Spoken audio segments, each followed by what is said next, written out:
My bones were held captive by a soul-suppressing pearl for 13 years, and my spirit had become so weary it was almost completely dissipated. Then I met the true heir, cast out from the Marquis' estate. She lay upon my remains, tears silently streaming down her face, and whispered, "I want to die and you want to live. Let's trade places." My soul, almost dissipated after 13 years, held by a soul-suppressing pearl, finally met the true young lady, banished from the Marquis' residence. She lay upon my bones, tears falling like rain. "I want to die, you want to live. Let's swap fates." I never imagined a fragment of a ghost like me could be seen, let alone by the Marquis' long-lost legitimate daughter. 6 months ago, the Marquis' family brought her back to the capital. They passed by the land where I rested. The carriage stopped beneath the peach tree nourished by my corpse. An uneasy nursemaid hurried into the bushes to relieve herself. Someone tumbled out of the carriage. It was Miss Meng Jin, the one the Marquis' family had sought. Her doll-like face met mine and immediately turned ashen. I had not died a complete death. That vile Empress Chu had gouged out my eyes, mutilated the face that once captivated Emperor Shen, and even my skilled blade-dancing hands were chopped off and thrown into the fish pond behind the residence. My bones are held by an iron spike in this desolate graveyard. I am endlessly bored. Every day, I hung upside down from the twisted peach tree, swinging my legs. The chill wind blew, and my blood-soaked head dangled before Meng Jin. Her large, dark eyes widened, and invisible blood dripped from me onto her face. "Smell this," I hissed, blowing a breath onto her face. "Give me something to eat and I'll spare your life." She fumbled nervously, finally pulling out 2 cold steamed buns. I was utterly disappointed. "Are you feeding a beggar? I want to smell something delicious, like that." My long tongue stretched out, pointing towards the dried meat in the hands of the stable boy and the coachman. She glanced, her face flushing, her curved lashes lowered. Her voice was as soft as a mosquito's buzz. "I haven't been formally accepted into the clan yet. The Marquis Yangyi's residence doesn't keep useless people. These rations I brought myself." My 3-foot-long tongue slowly retracted. The Marquis' family was wealthy. Even their dog's buns were more refined than what she held. More than a decade ago, at a court banquet, I saw their adopted daughter, adorned with jewels like an immortal child, no less grand than a royal princess. At that time, the Marquis' wife had mentioned her lost daughter, weeping openly before everyone. Thanks to the child before my eyes, I managed to get through those long, drawn-out days. Yet, more than a decade later, she had forgotten her biological daughter to such an indifferent degree. Someone so unloved that her return wasn't even personally overseen. I lay atop the tree, sighing at the changing world. Meng Jin, however, had a soft heart. "Here you go." She desperately begged for half a bite of dried meat from the coachman, holding it up with trembling hands, not daring to look up. "Don't cry anymore, I've thought of a way to help you." I was startled, realizing my empty eye sockets were bleeding again. "I'm not." Smack! Before I could finish, the nursemaid's wooden ruler struck my head and hit her hand. "Young lady, you must maintain propriety. The Marquis' residence is a noble family. How can you eat charity? A single piece of dried meat disgraces the family. Such lowly behavior is contemptible." The meat fell to the ground, covered in dust. The stable boy and coachman stepped on it, standing on either side with cold, mocking remarks. "Her manners are worse than Kui Zhu's in the young lady's courtyard. If she weren't needed for a marriage alliance, who would bother bringing her back?" The Marquis and his wife looked at her last year, found her illiterate, and didn't want to acknowledge her. "Don't pretend to be a young lady, she doesn't know her place. A country bumpkin's stench of dirt can never be washed away, generation after generation." Meng Jin gripped her skirt tightly, head bowed, not daring to look up. The 3 others grew more arrogant, their venomous words raining down. Their incessant talk of propriety and their delighted laughter were so noisy. I was reminded of my days of killing. "Have you ever seen someone hanged by their own corpse?" Meng Jin, tear-streaked, flinched. "Today, you will." My long tongue wrapped around the nursemaid, hoisting her up the peach tree. A branch clamped her neck, and with a single shake from me, she spun wildly. "Want to go faster?" Meng Jin was stunned. The old nursemaid was suffocating. The coachman and stable boy screamed and rushed forward. I let out a sinister laugh. "Want to see a fire wheel?" The 2 were twirled on the branches like spinning tops, screaming, their fluids flying everywhere. Amidst their cries for help, their eyes rolled back. The little girl, Meng Jin, was so scared she started to laugh. An incense stick later, the 3 lay stiff on the ground. All of them had soiled their pants out of fear. Who was worse than whom? Meng Jin and I sniffed the dried meat, feeling full. "What is your name?" she asked. "I'll go back to the capital and save up to help you find peace." My identity was not for her to meddle with, and besides, I couldn't find peace. Bound by the soul-suppressing pearl, it was useless. Moreover, I said nothing, for my soul was about to dissipate. Just say they were strangled by a ghost. In this state, they'll only dare to say they saw a ghost in broad daylight. I climbed back onto the tree. Live well, because living is what I desire most. Live to drag all those vile wretches down to hell. She flinched slightly. "You like meat? Next time I visit, I'll bring roast chicken." She left with a promise to return, but unexpectedly, half a year passed. I know about the soul-suppressing pearl. To be free, I must trade my life. Meng Jin had deliberately visited the Hyugyu temple to seek charms. "As long as you nod, I will offer my life." Thunder and lightning flashed, illuminating Meng Jin's pale face. Unlike 6 months ago, she now breathed faintly, lying beneath my peach tree, exhausted. "I didn't forget you, I just couldn't get out. There's no roast chicken, don't blame me. Look, even in death, I remember you." Why would she choose to die here? Anywhere else would be easier. Yet she had walked 3 miles from the capital, trudging through mud all night. Who had forced her to such an extent? The Meng family? She smiled defiantly, her face a mix of rain and faded tears. In an instant, a sharp blade cut a line across her wrist. "Such is the world, and I am foolish, weak, and easily taken advantage of. It is my fate." Fresh blood gushed out, soaking the wet charm hidden in her chest, gleaming with a brilliant golden light. "Come here, embrace me. You are the only one who shelters me." "Oh, you have no hands? Then I will embrace you." Even though I tried to save her countless times, it was all in vain. "I want to die, you want to live. Let's trade lives, I beg you." Since she was determined to die, who could save her? She deepened the wound, and the crimson blood, washed away by the rain, soaked my entire skeleton. Life is already so miserable. Don't let me die without closing my eyes. "At least if you live, someone will remember me, right?" Her 3 souls and 6 spirits gradually scattered, leaving only a faint breath. I pressed close to her. "What are your wishes? I'll help you, I'll help with everything." She smiled, embracing me tightly, pressing her face against my chest. Her voice echoed, "Live well. In my next life I will be born into a kind family. We will both profit." Profit? Unless I dragged everyone to the grave, it would only be a lost, wandering spirit. That night, the Marquis' residence lost a legitimate young lady whom no one cared about, and a Rakshasa ghost was reborn on the desolate mound. The peach tree withered after a single night. I carried Meng Jin's body down the mountain. The next life was unclear, but this life, I had to exact blood for blood.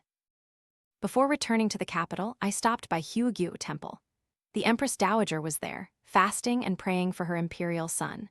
She used to despise me, forcing me to kneel until I miscarried my 8-month-old child. But now, upon hearing the truth of her imperial son's death, she quickly boarded my boat, joining me as we rode the waves back from the Forbidden City. Once our agreement was settled, on the day of the Marquis' young lady's coming-of-age ceremony, I returned to the residence. Amidst a sea of joy, everyone surrounded the fake young lady, Meng Zhu, as if she were a mountain of precious jewels. People congratulated her on reaching adulthood, cautioning her to speak and act carefully, lest she jeopardize her future. Amidst the silk and brocade, filled with self-satisfied faces, no one remembered that today was also Meng Jin's birthday. The Marquis' wife embraced the fake young lady, Meng Zhu. More than a dozen large boxes were neatly arranged before them.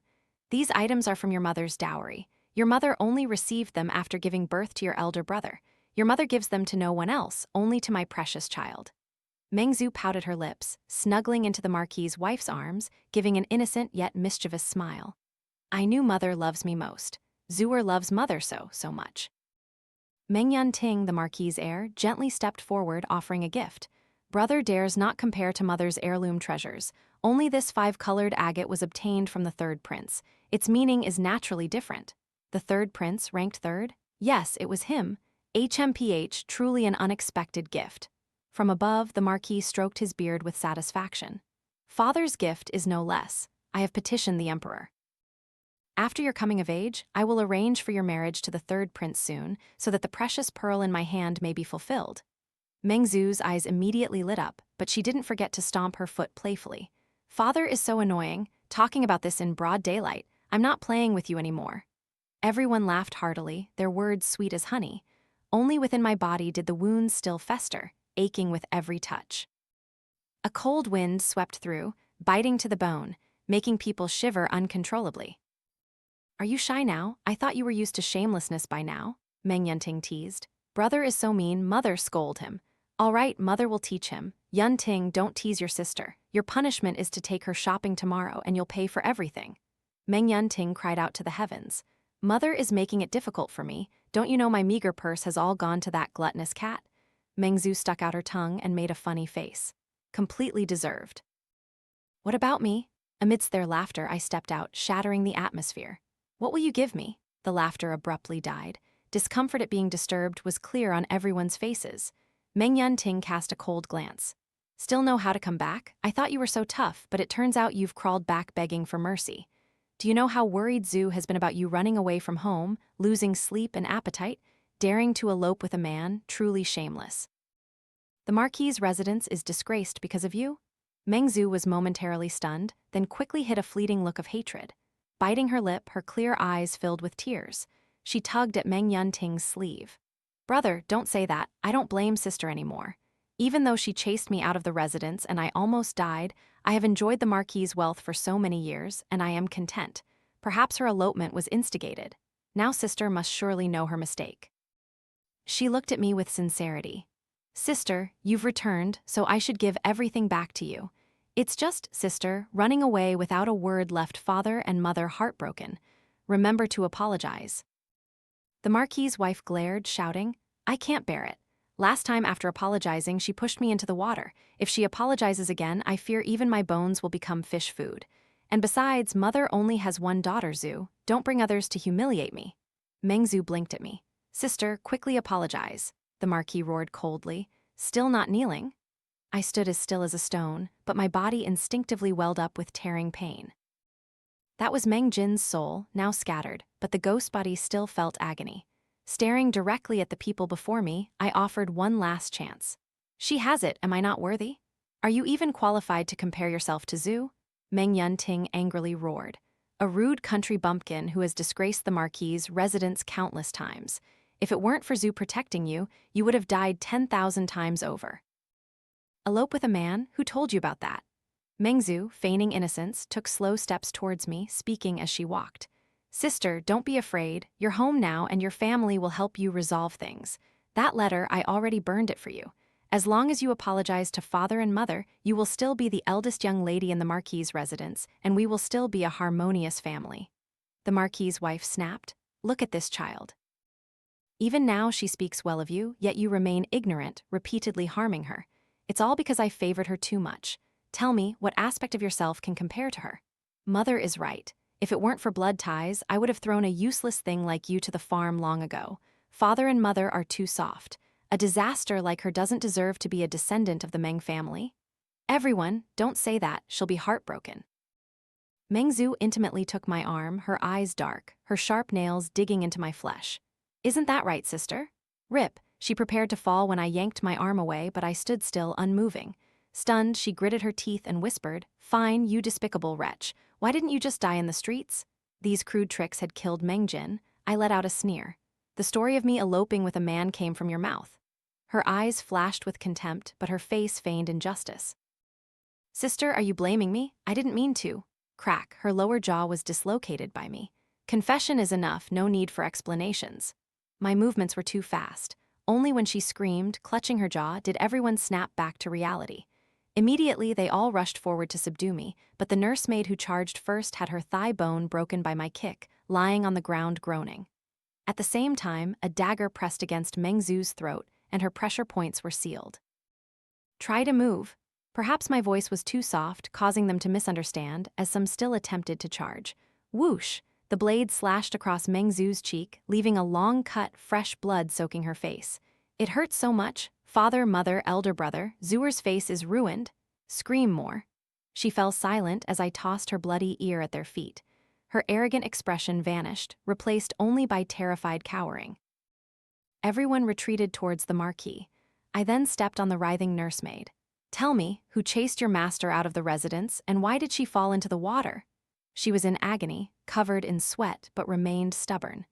Even if the eldest young lady kills this old servant, it won't change the truth. She herself couldn't tolerate the second young lady, and after failing to harm her, she drove her out.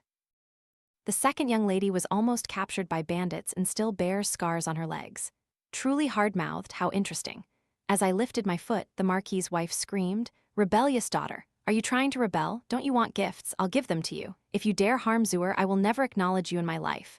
She was truly noisy. "Oh, Meng Jin, does it hurt that much?" Meng Zu's earring was yanked off and flung into the Marquis's wife's crown. Her only good ear was torn. The arrogant madam of the household collapsed, her hair a mess. "Next time I'll stab you in the eyes. What use are blind eyes?" The Marquis's wife lay silent. Seeing my methods, no one dared to act rashly. "I gave you a chance, but you didn't cherish it. Don't blame me." The tip of the blade lightly touched Madame Wu's wrist and quickly slashed, severing her tendons. Still not telling the truth, she could only groan. I tapped the hilt of the blade lightly on her ear, then plunged it into an acupuncture point near her heart and lungs, twisting the hilt. It wouldn't kill her, but the pain was bone-deep, and blood flowed like a stream, terrifying everyone. In my years following Emperor Shen, I had learned many torture methods.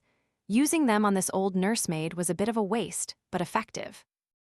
After 2 stabs, Madame Wu was scared out of her wits, about to confess when Meng Yun Ting screamed, "What do you want? We'll give you Zu's courtyard. Do you want to be formally accepted into the clan or marry the third prince?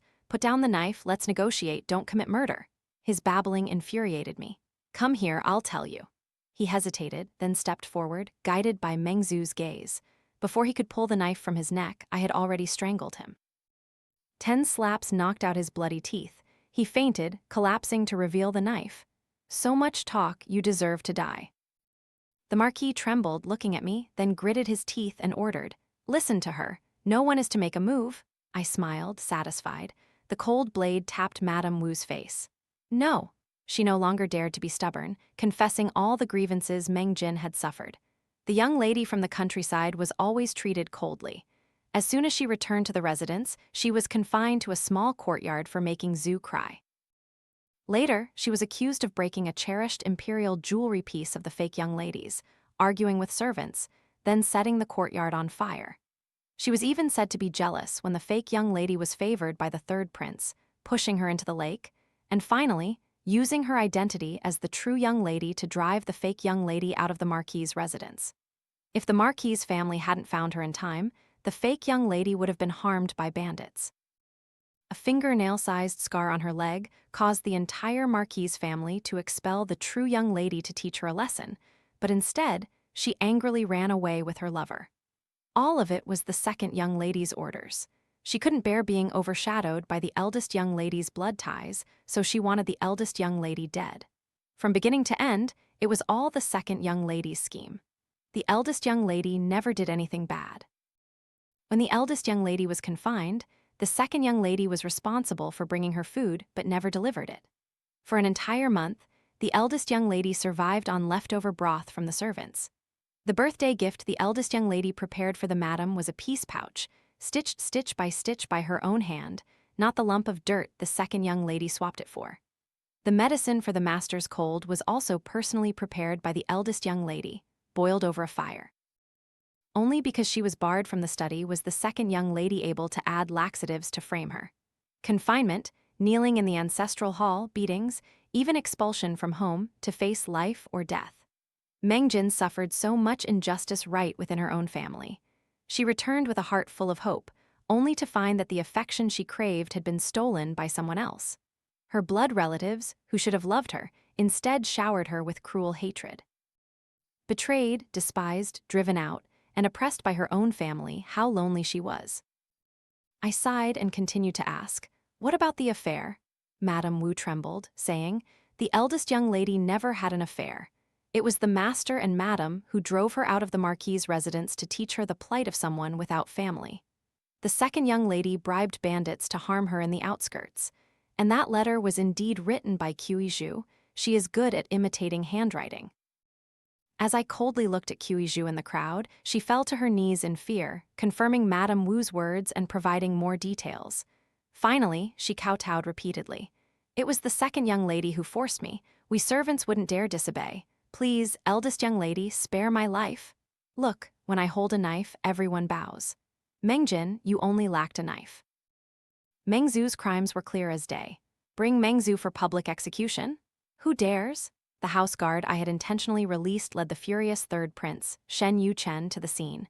It must be said he was far inferior to Emperor Shen in intellect, and even his appearance didn't possess 3/10 of his mother's charm. As a child, he was adorable, but now he was utterly despicable.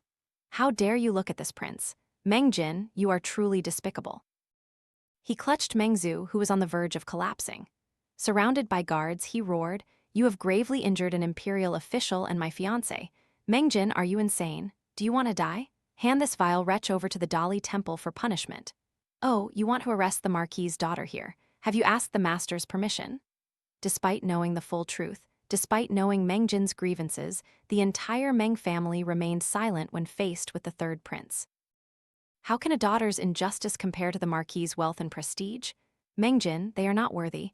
I've given them a chance, now they must bear their own karma. The third prince smiled arrogantly. This prince says she is not the Meng family's legitimate daughter who dares to argue? The Marquis lowered his eyes, feigning ignorance. The Marquis' wife stammered, then fell silent. Only the injured Meng Yun Ting growled, "Kill her. I only acknowledge Zhu as my sister." The third prince looked at me smugly. "You think if you harm Zhu, you'll get to marry me? A pipe dream. The Meng family doesn't need you now. I will make your life worse than death to atone for your crimes. If you're not obedient, then commit suicide in front of her. I'll grant you a complete corpse."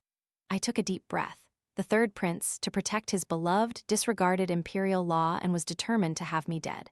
He scoffed. "Zhu never harmed anyone. It was only you who went on a crazed rampage in the Marquis' residence. Zhu only tried to stop your madness and had her face ruined. Master Meng advised you to be good, but you broke his teeth. That's the only truth." Seeing him brazenly fabricating stories, I felt a sense of calm. Seeing my cold smile, he waved his hand. "Take her to the Dali Temple. Tell the Dali Temple minister to interrogate her thoroughly. This subordinate is powerless." The Dali Temple minister emerged from the shadows, siding with me. I sneered. No need. "By imperial decree, I'm investigating this case. All those who distorted the truth here will be imprisoned. You are very capable, using my blade to kill my child." Emperor Shen ignored the third prince, who was kneeling outside the Hall of Mental Cultivation, questioning me as to why I dragged the emperor's son into legal trouble out of spite. Emperor Shen was now much more gentle, a far cry from his sharp self of the past. Once, he couldn't tolerate a speck of dust, but now he only wished to pacify the court. I leaned against a long bench, half-closed eyes in the sun, not bothering to glance at him. As the two of us bickered, he reached out and gently stroked my cheek. Your temperament is becoming more and more like hers." The emperor met the Empress Dowager at Hugyo Temple and fell in love at first sight with Consort Ru, who was me. Consort Ru, his Consort Ru as he wished, was truly laughable. I had become a stand-in for myself. Because who would have known that the current Meng Jin was the white moonlight, Yun Tang, whom Emperor Shen had loved and lost many years ago? Imitating myself, how could I not succeed? So when Emperor Shen was knocked off his horse by my sword, and I had my foot on his shoulder blade, about to throttle him, he saw the shadow of his old love in the glint of my blade and my demeanor. He bestowed upon me, this unruly woman, the title of Consort Ru. My condition was that he must kill the impostor to avenge me. He was no longer as cruel as before, nor did he want to get involved with the inner court or high officials. He only dispatched the Dali Temple minister and eunuch Wu to assist, leaving the punishment of the wicked to me. At crucial moments, strong methods were necessary. This was also what Emperor Shen himself had proposed at 18, so I chose torture by blood. With the Dali Temple minister directly interrogating, all the evidence forced them to confess. Unexpectedly, the third prince sprang up midway. "For the sake of a beauty, you want to turn me into a wronged spirit." Emperor Shen wanted to protect his son, but I was determined to demand justice. The two sides were locked in a standoff. When he was little, he almost died from illness. The Empress doted on him excessively, making him ignorant of the world, which disappointed me. I sneered. "A single disappointment is enough?" Emperor Shen's eyes widened in annoyance. I looked up directly without the slightest concession, my contemptuous, provocative smile the very expression he once told Yun Tang he loved most. He was pushed back by that gaze. Just as he opened his mouth, "The Empress has arrived." My eyes lit up. "Empress Chu, long time no see." I had meticulously plotted to bring down the third prince precisely to offer her this meeting gift. She was still the same, dignified and virtuous, but upon seeing me and the dagger, the corner of her eye twitched. Yet she still calmly knelt before Emperor Shen. The third prince is young and foolish, instigated by villains, and so he acted impulsively and foolishly. Your concubine has failed in her duty as the Empress, raising such a naive child. My crime is worthy of 10,000 deaths. I beg to remove my phoenix crown and voluntarily enter the cold palace to atone. The accompanying nursemaid quickly knelt. Your Highness has just recovered from illness and has already brought the third prince to apologize. Your Majesty, pardon her, Your Highness cannot enter the cold palace. If the Empress is implicated, it will severely affect the nation's foundation. Not to mention, the Chu clan's 3-generation elders will not let it go, and the court will be in turmoil again. And Emperor Shen hated nothing more than the incessant bickering of old court officials. Empress Chu was still like her youthful self, preferring roundabout schemes, but she harbored vain hopes. The nursemaid talks too much. Before His Majesty, where is your place to speak? Li Mu and the Empress's face turned pale. I glared at Emperor Shen. You two always find someone to speak for you. From now on, let others speak the unpleasant words. I will only say what you like, all right? The Empress's scheme was exposed, her dignified smile freezing. The gossiping nursemaid was dragged out by Eunuch Wu, the loud slaps making Empress Chu's face turn ashen. A look of hatred flashed in her eyes. I gently kicked Emperor Shen's leg with my hand. Who is the villain? Is it me or that damned imposter? If you can't bear to punish your son, then punish your foster son. Take a step back and both sides will be happy. Emperor Shen understood my concession, his gloomy face immediately melting like spring snow. My beloved consort, if you become a villain, would I not become a tyrant? The Empress believes the Meng family girl is wicked, using my son and harming my beloved consort. Her crime is worthy of 10,000 deaths. I will punish her. Father Emperor, no. My lips curled into a smirk. The fool had arrived. Third Prince Shen Yuchen, holding a whip, was kneeling outside the courtyard. Hearing that Meng Zhu was to be punished, he rushed into the inner hall. Presumptuous and rude, incredibly foolish, just as I hoped. Bold Empress Chu slapped the third prince directly across the face. If this Empress Dowager does not discipline you strictly, who knows how much further you will be bewitched by that enchantress. The one who deceived the emperor and almost took Consort Ru's life deserves death by a cup of poisoned wine. The emperor offered a way out, pushing Meng Zhu forward to take the blame. The Empress, smooth sailing, took her life to ensure her son's safety. Little did she know, the foolish third prince knelt down. Mother Empress, your son is devoted to Zhu. She is innocent and kind, how can she be wicked? He glanced at me, his voice trembling. She was merely framed, and now her beauty is ruined, how pitiful. Mother Empress, as the ruler of all under heaven, you should stand up for this weak woman. Emperor Shen closed his eyes and sighed. Empress Chu was so angry she almost fainted on the spot. I took the initiative to resolve the situation. If the third prince doesn't believe it, let him follow the Dali Temple for interrogation. Even if Miss Meng dies, she will die with clarity. Investigate thoroughly. Empress Chu panicked. The Dali Temple's procedures were all about blood and flesh. Meng Zhu would surely die there. Exactly. Even if she dies, I won't let her die easily. All the most cruel tortures. I wonder how much Meng Zhu can endure. Meng Jin's grievances must be paid for with blood, layer by layer, in those hellish realms. Empress Chu's heart ached for the child she had raised, witnessing such a scene. She shed her dignified mask, pleading earnestly, but I had already conceded a step. How could Emperor Shen dare to pressure me further? If he kept protecting him, that incompetent appearance would only be fit for exile to the frontier to reclaim land. Instead of kneeling and begging me, you should discipline your incompetent son properly. Empress Chu, though the Empress, had always been respected by Emperor Shen. This was the first time she had been severely reprimanded, losing all face. How dared she anger him further? The third prince was ultimately handed over by the emperor to the Dali Temple for judgment. This emperor also considers this as venting your anger. Are you satisfied now? Emperor Shen's face was cold, glaring at me, his brows furrowed in dissatisfaction. I leaned in close, pushing him back onto the imperial desk. Just like Yun Tang at 15, recklessly pinning him down. Although not completely satisfied, he had protected me, so I had to make him happy. Yun Tang's small tricks, I grasped perfectly, 5 parts similar, but not enough to elevate. Each time I satisfied Emperor Shen, it was always just a little short. He seemed to have achieved his desire, but that small gap burned his heart and guts, making him even more infatuated with me and with Yun Tang. In less than 3 days, the third prince, who was once renowned for his charm, fell ill and soon died. It was only natural. Witnessing the person in his heart being brutally tormented before his very eyes, eventually reduced to a bloody skeleton, still reaching out and crying, "Brother Shen, save me?" How could a pampered child, raised in luxury, not be terrified? But even more terrifying, when Meng Zhu died, she screamed one last sentence to the third prince. "If we cannot live together, then even in death I will remain faithful to you." That bloody, wailing ghost made the third prince tremble, unable to stand. He immediately ordered her body to be cremated and thrown into the river to be done with it. But even so, the third prince developed a high fever, and the imperial physicians were summoned to the palace 3 times. The imperial physicians diagnosed him with extreme fright and psychological trauma. No one knew that the blade that cut Meng Zhu that night was poisoned. The third prince, who embraced her then, had been infected. When his mind became unstable from fright, hallucinations arose. All were part of my flawless plan. While he was confused day and night, I did not forget his mother, the Empress.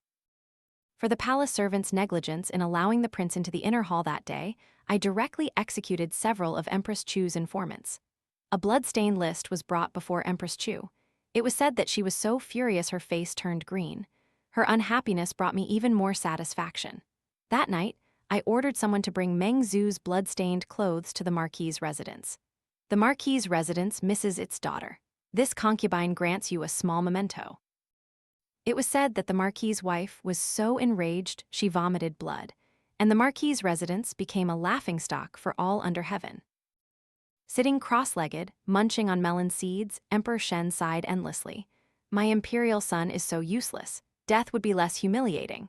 I subtly motioned. "Let these words spread throughout the harem, especially to Wyong Palace." Empress Chu was holed up in her palace, smashing things. A junior attendant came to pay respects and was made to kneel for offending a rose. The Empress, who was always seen as virtuous and generous, was about to reveal her hidden tale. This was merely a greeting gift. The real show was yet to come. Emperor Shen frantically sought Yun Tang's shadow in me, craving my unconventionality. He practically lived in Guangzhou Palace. His favor and affection were all for me. In the throes of passion, he bit my ear and whispered Yun Tang's name. I grabbed his chin, forcing him to look at my face. "Your concubine is Consort Ru, a lonely maiden." He leaned his head against me, laughing self-deprecatingly. "Yes, she was never as obedient as you. Empress Chu dared to call her a servant, and she even dared to slap her in front of me. I'm not that unruly. That time I slapped Empress Chu was because she pointed at my swollen belly, sneering and tearing at my heart with poisonous fangs.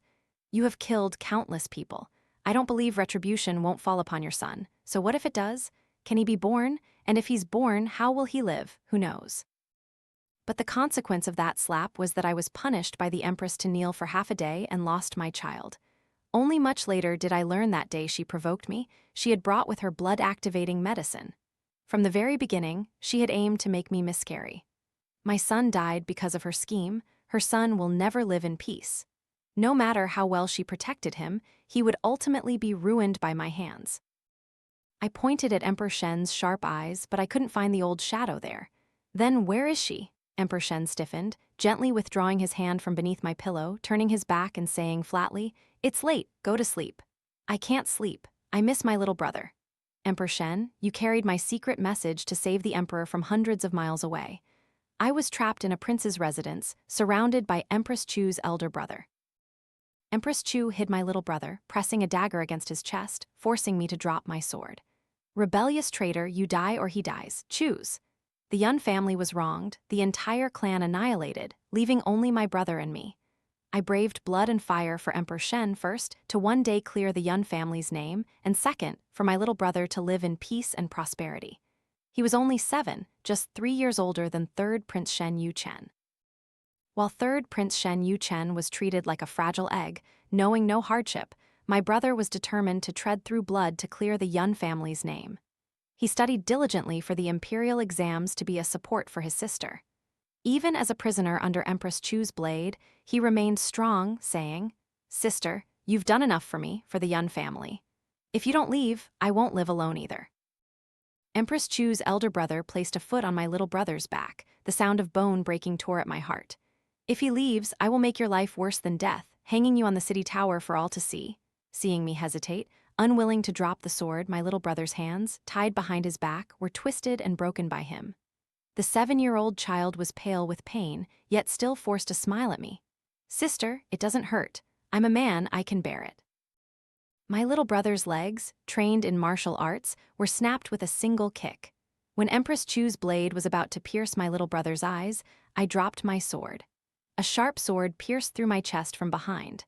The one who struck was the very sister I had protected with all my heart throughout our long journey. Now, she still leisurely enjoyed wealth and luxury in the Forbidden City. Her life must now be returned to me. In the second month of my entry into the palace, Emperor Shen held my hand and led me to sit beside him at the autumn banquet. Empress Chu gritted her teeth, watching from afar, struggling to maintain her arrogant composure. While Emperor Shen toasted with his officials, I subtly swapped his wine for water, then gently rubbed my lower abdomen, provoking her. I am carrying an imperial air. Empress Chu gripped her jade cup tightly, her knuckles white. After 3 rounds of wine, I requested to take a stroll. Emperor Shen only cautioned me to be careful. I lightly patted the dagger at my waist. With His Majesty's protection, rest assured. The long-sealed Hanfu Palace suddenly opened its doors. Consort Zhen, who had lived in seclusion, was waiting under the moon. Seeing me, she rushed over. Are they still alive? What exactly do you want? I coldly brushed her hand aside. Kneel.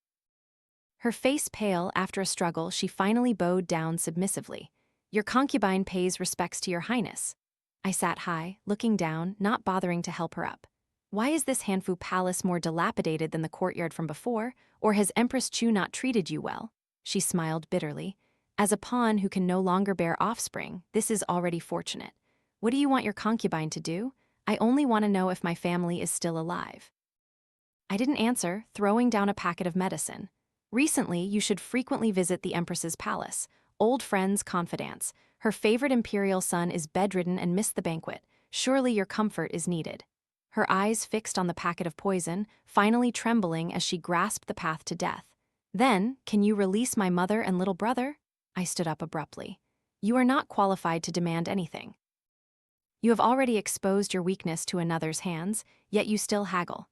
Years ago, only Consort Zhen saw my little brother's letter. The traitor could only be her.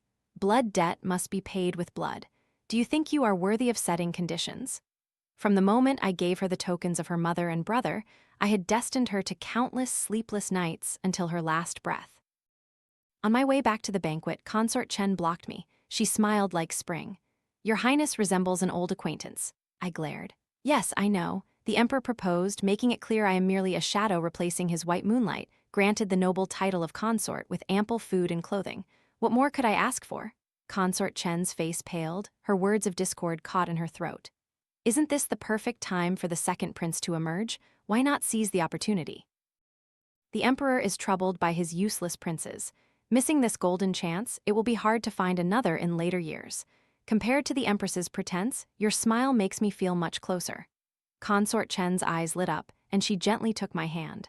The third prince is ill, the second prince is free to dominate the court. His mother was once someone I deeply cherished, fragile and delicate, smiling faintly as she followed me, calling me sister. Her thoughts were meticulous, gentle, and obedient. Every time I returned to the residence, covered in blood, she would always wait under the eaves, combing my hair and bandaging my wounds. In the prince's residence, I trusted Consort Chen, whom I personally trained, and Consort Zhen, whom I picked up from a pile of corpses, the most. In the end, Consort Zhen exchanged my weakness for wealth and became today's Consort Zhen. Consort Chen stabbed me from behind to protect her and her child. Now, as Consort Chen, not a single one will escape. Now, with the third prince weakened, Consort Chen, who had endured for years, finally bared her fangs, thanks to the information I provided. In court, the second prince won the hearts of the people, overshadowing the third prince. In the harem, Consort Chen openly grew close to me, catching the Empress off guard. Thank you, sister, for providing the evidence. Grand Secretary Chu, caught in a net of corruption and factionalism, was no longer a pillar of support for the third prince. Seeing no response from me, she subtly probed. It's just a pity he's so stubborn he won't implicate the third prince. I glanced. Whether there's evidence or not isn't important. the second prince understands that public opinion can kill, at most, will create the momentum. Suddenly remembering today was the day the little girl ate dried meat, I stood up abruptly and headed towards the Hall of Blessings. Consort Chen's smile vanished, leaving a venomous glint in her eyes following my back. Borrowing a knife to kill, who the knife truly belongs to is still unknown. The news was kept secret. Emperor Shen deployed 3 layers of defense to protect me. He said he absolutely must ensure the mother and child were safe. I suppressed a smile and nodded. Yet, just a few days later, after Consort Zhen came for tea, I began to bleed and collapsed. Emperor Shen arrived just as a pool of blood spread at my feet. Perhaps remembering the day Yun Tang miscarried, he had also held her amidst a sea of blood, losing their unborn prince. Holding me in his arms, his hands trembled. "Don't sleep, I'm here. The imperial physicians are coming. Hold on." I tried to mimic Yun Tang's silent, pained expression from back then. My hand caressed his face. Layers of memories deepened the pain. When he learned I had ingested a large amount of red flower powder, permanently damaging my uterus, Emperor Shen stormed straight to Empress Chu's Huayang Palace. Even though Consort Zhen bit her tongue and wouldn't confess, extracting the truth from a maidservant wasn't difficult. Recently, the Empress frequently summoned the young mistress to the palace. Today, they even had a private conversation for 2 full hours. Before coming to Guangzhou Palace, the Empress sent someone out of the palace, saying, "Rest assured, I will plead with His Majesty to intervene for our young mistress." Consort Zhen had obediently followed my every instruction. Emperor Shen kicked her forcefully, sending her sprawling to the ground. "Are you her lapdog? I've never seen you so loyal. If you're so loyal, why did you betray my little brother back then, you vile wretch? Death is too good for you." As she was dragged away, Consort Zhen screamed and pleaded. I understood she had done as I instructed, begging for her mother and brother's lives. But I had lost my little brother. How could she deserve such a thing? After she was exiled to the cold palace, I sent her a grand gift. She liked to play the zither. I used her mother's bones to fashion a zither for her. She loved playing the drums. I took her brother's bones to make small drums. She screamed hysterically, cursing my cruelty and heartlessness. As she cursed, a black-clad figure appeared before me. "You were forced to drink so much red flower powder and lost so much blood, yet you still managed to come here. Truly vicious." I was never a kind person. You shouldn't just be realizing that today. Holding her in my arms, I pulled out my hairpin, one by one, depriving her of the ability to struggle. I dragged her body for dozens of paces and threw her into a dry well. Before leaving, I told her the truth that would ensure she died with her eyes wide open. "I am not Yun Tang's sister. She never had a sister. Then guess why my sword skills and appearance are exactly like hers." She must have realized something, frantically wanting to verify, but the well was deep, the cold palace desolate. Her cries, even in death, would go unheard. Back then, my little brother had despaired, witnessing my torture and death. That pain he experienced, those executioners must also suffer. That year, Consort Zhen's mother was sold to a brothel, nearly dying in that place of shame. It was I who rushed in and saved her. Her brother, Wen Kong, was unskilled in martial arts and illiterate, a courtesan's son. Yet, thanks to my life-saving grace for Emperor Shen, he gained an official position. And yet, in the end, the 2 of them lured my little brother to the capital with false news of my harm. Their betrayal must be paid with blood. In the past, the 3 of them conspired to kill Yun Tang with all sorts of schemes. Now, one died in the cold palace, and the other 2 were divided and slaughtered each other.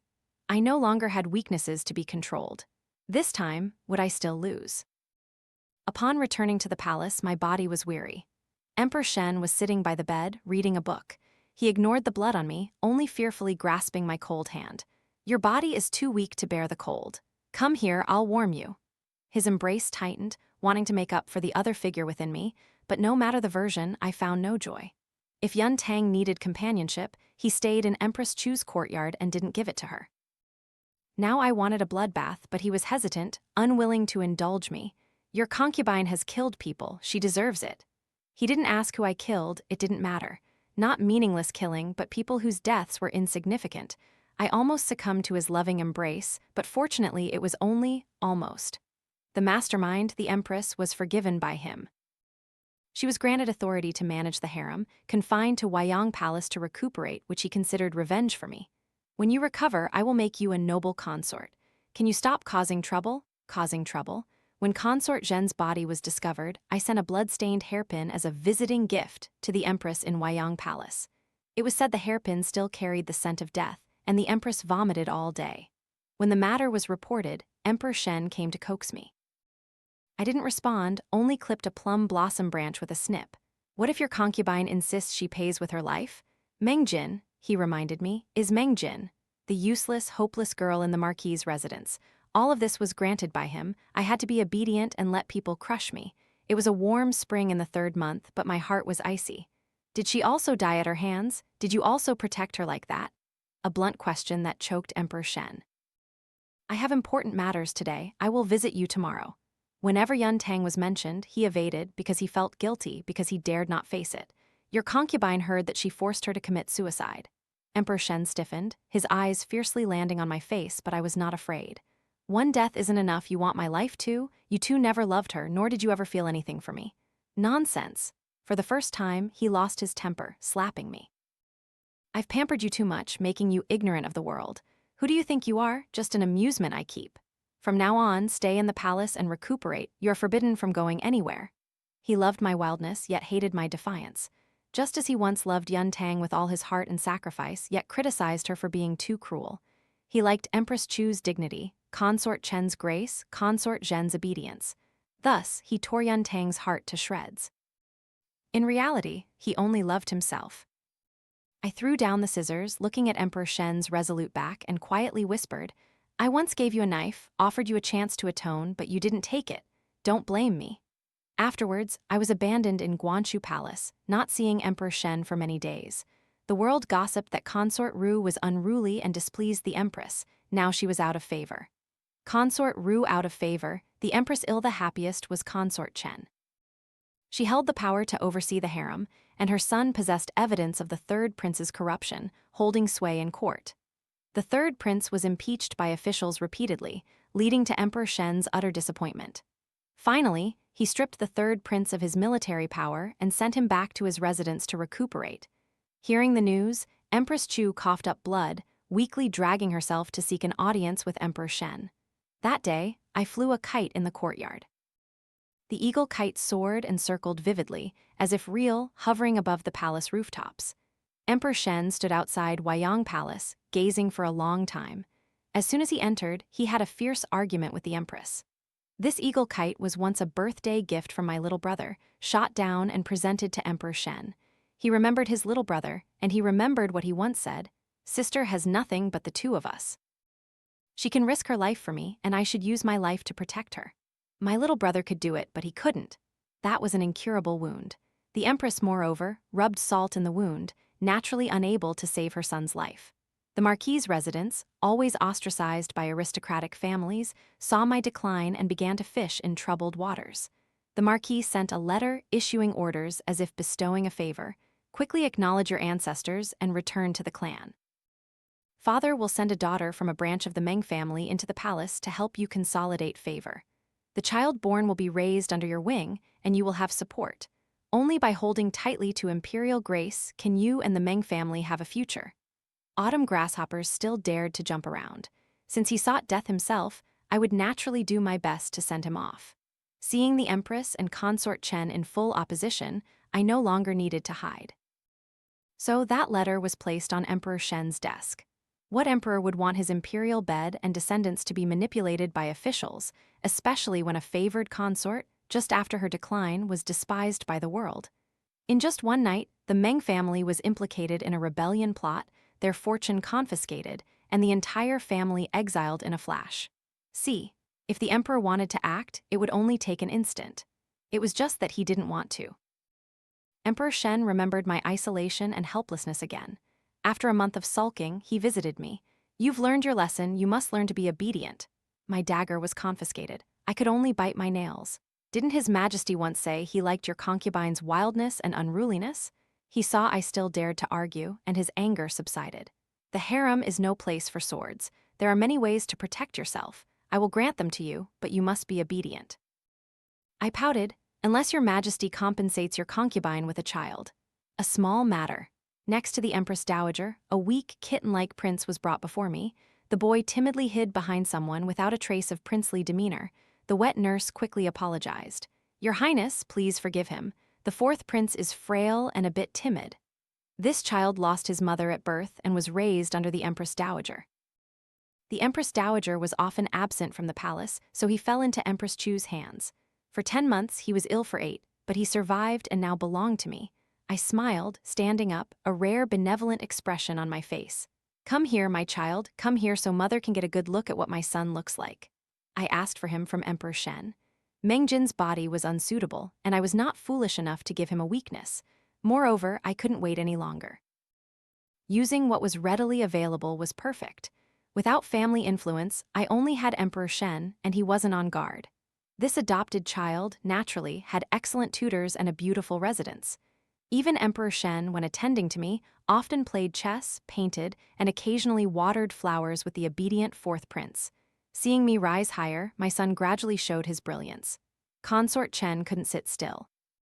The second prince grew closer to officials, even showing signs of persecuting the third prince, and instigated officials to pressure Emperor Shen to appoint a crown prince. An emperor in his prime being forced by his son to name a crown prince early was a grave taboo. He even nitpicked trivial matters to impeach my son. Consort Chen had devoted herself to her son's ambitions, just a hair's breadth from success when she suddenly stopped.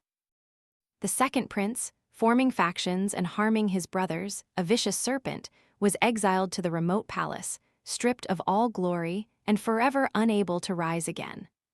All of this was predetermined from the moment I instigated Consort Chen to let the second prince reveal himself. When the tree fell, the opportunist officials flocked to show their loyalty. I didn't bother to respond. Only when the officials' wives drank tea did I let slip, as if unintentionally, in the past, the Marquis Yangyi's residence. Perhaps their daughter had shallow blessings, and her ties to her family were severed.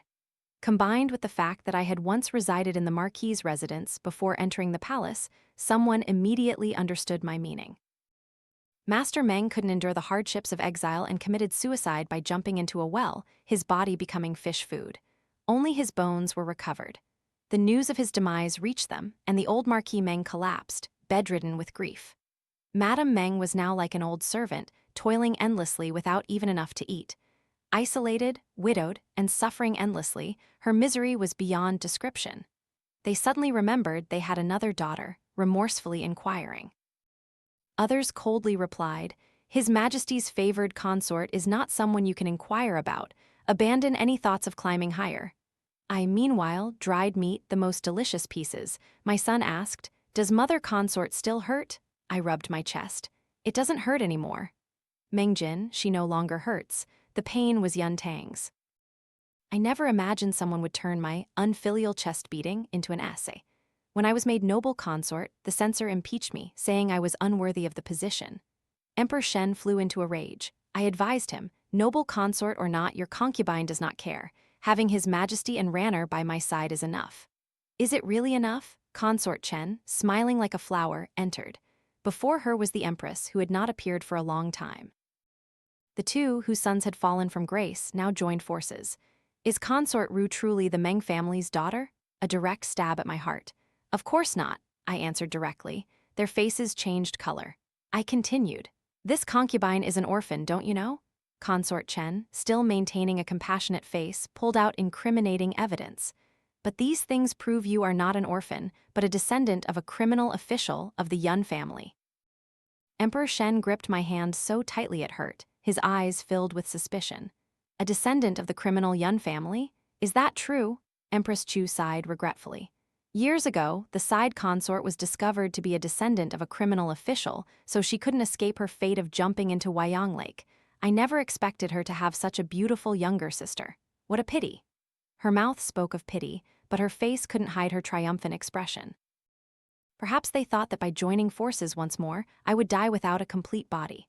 Where did this incriminating evidence come from? Consort Chen smiled faintly. Consort Zhen's maidservant gave it to me before she committed suicide. All of it is proof that she was urged to use the Empress's hand to harm her own imperial son. Sister, what else do you have to say? Emperor Shen's eyes were dark and terrifying. I knew he was suppressing his anger, waiting for me to explain. So I opened a letter and handed it to Emperor Shen, word by word, sentence by sentence. "Your Majesty, whose handwriting do you think this is?" Emperor Shen's pupils suddenly constricted. He couldn't hold back anymore, swinging his hand and delivering a resounding slap to Consort Chen's face. The Empress was shocked and pale. "Your Majesty, you've hit the wrong person. The villain is clearly Consort Ru." Emperor Shen lowered his eyes, looking at her, his gaze filled with disappointment. "The Empress's health is unstable. Return to the palace to recuperate soon. I will pretend that you never came here today." In the end, it was still a husband and wife's bond. At this moment, he still wanted to protect her, but how could Empress Chu easily let go of this opportunity to seek revenge on me? She led the other concubines to kneel before Emperor Shen. "Your concubine, as the mistress of the central palace, has the duty to admonish. These treacherous rebels constantly by your Majesty's side are a threat to the great Chu Empire. For the sake of the nation, for your Majesty, please execute the Yun family remnant," Consort Chen cried, clutching her face. "Years ago, Yun Tang died without a complete body. I only fear that the Yun family harbored resentment and remained by your side, plotting unforeseen dangers. This is truly a disaster for the nation." The siege against Yun Tang all those years ago, Emperor Shen had never witnessed. But today, the bullying eye Meng Jin faced he saw clearly. "If your Majesty doesn't believe it, your concubine still has the Meng family's testimony." Meng Jin was naturally timid, not daring to utter a sound in front of others. How could she be as fierce and unruly as Consort Ru? The Yun family girl merely borrowed Meng Jin's body to bewitch his Majesty. "Please, your Majesty, reconsider." The concubines of the 6 palaces simultaneously kowtowed, demanding my death. I lightly brushed my sleeve, looked up at Emperor Shen, and laughed. "What to do? You die or I die?" Everyone was horrified, their eyes wide with anger. "Consort Ru, you are truly insolent." The Empress was anxious. "Your Majesty, at this point, are you still pampering her?" "According to the Empress, what should I do?" Emperor Shen coldly curled his lips, sweeping his robes as he sat on a stone stool. The Empress looked at me and sneered. "Treacherous rebels should of course be beheaded and displayed to the public." Emperor Shen nodded, feigning contemplation, then waved his hand. "Drag her out and behead her for public display."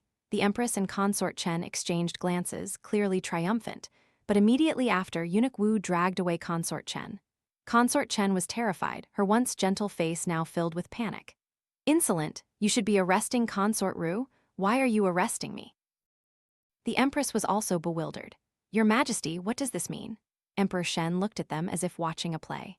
Consort Chen said the letter was given to her by Consort Zhen's maidservant before she died, and the handwriting is exactly like Consort Ru's.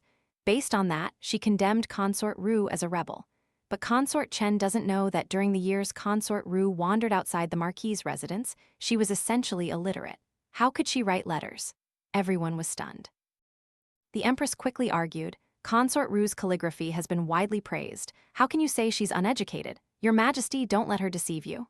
Emperor Shen, for the first time, showed disgust for Empress Chu, "because those are my own authentic writings."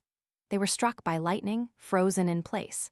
I then smiled and explained, "His Majesty loved me, knew I struggled to learn to write, and feared I would be ridiculed for being uneducated.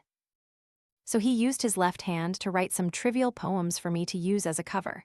Outsiders wouldn't know." Consort Chen often visited Guanshu Palace. How difficult would it be to take a couple of calligraphy books? Only she didn't know that the handwriting wasn't mine. So these letters, I didn't write them. A month before Emperor Shen practiced his calligraphy, 2 calligraphy books went missing.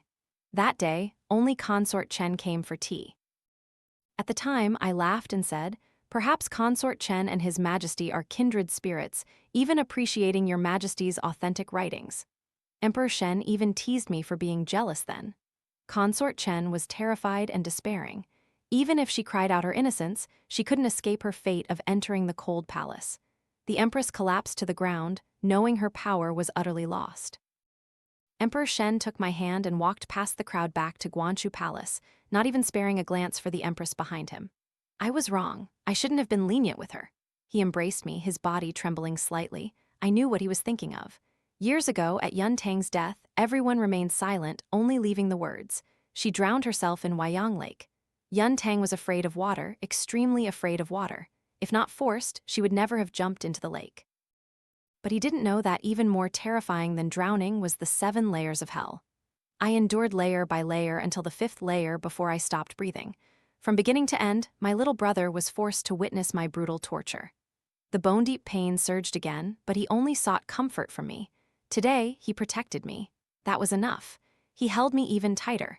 He could protect me, but he hadn't protected Yun Tang back then. He was in extreme pain, ashamed of his powerlessness, but ultimately he had lost the courage to pursue the matter to the end. Because of someone, I was once again utterly disappointed. In fact, he couldn't even protect me. From beginning to end, I protected myself alone. The letter in Consort Zhen's hand was real. It was evidence I deliberately let slip. Imitating Emperor Shen's handwriting, Meng Jin truly couldn't do it, but Yun Tang would certainly succeed. After Consort Chen's violent death, the second prince was immediately exiled to the remote palace, stripped of all glory and forever unable to rise again. The third prince lost his support from the Chu clan, and the dying empress could do nothing to help, only shrinking into herself, living a life of humiliation. As noble consort, I became the most favored in the harem. During a rest period, I visited Consort Chen. She sat dejectedly under the eaves, her eyes flashing with malice when she saw me. I gripped her chin, my voice cold as ice. I won't kill you, don't be afraid, because I want you to spend your days and nights worrying about your son in exile, constantly fearing when he will die by my hand. Like my little brother who died without a complete body. You have a weakness, how terrifying. Even a wicked person like Consort Chen knelt to the ground, kowtowing and begging for her life. Don't even dream of committing suicide. If you die first, I will immediately send your son to meet you. You know, I will definitely not let him die easily. She cried tragically, begging frantically, but I turned my back and left, my smile one of profound satisfaction. Let this terror be a knife that cuts her heart every day, leaving her unable to live in peace or die in peace. On the surface, I won, but in reality, not yet. When I brought the fourth prince to pay respects to the Empress Dowager, she sighed endlessly. This old woman has fulfilled her promise. And your promise to this old woman, when will you fulfill it? My ability to reach this point, sailing smoothly, was all thanks to the Empress Dowager's secret assistance. Even Meng Jin's shattered remnant soul was gathered by her pleading with the abbot of Huiguo Temple. I was not ungrateful.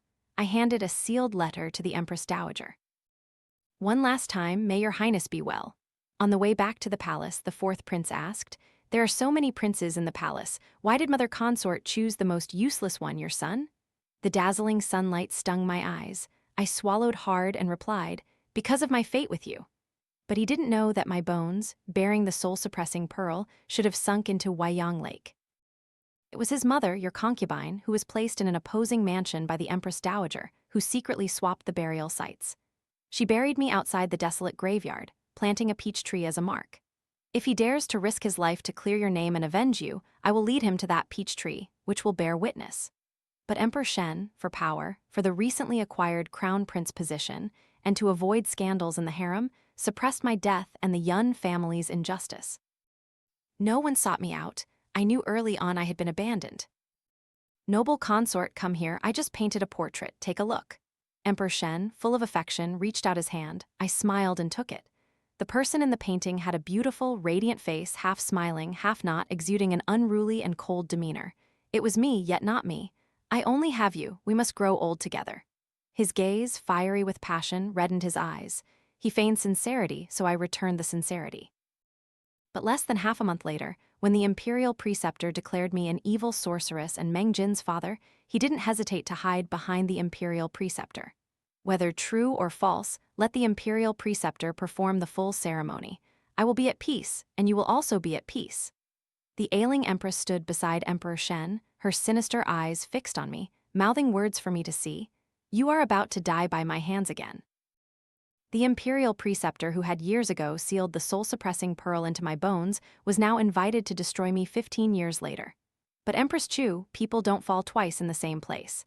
I smiled faintly and nodded at Emperor Shen. Yes, that way both sides will be at peace. The imperial preceptor's charm was pasted on me. The 5 elements true fire burned my face, causing a painful, scorching sensation.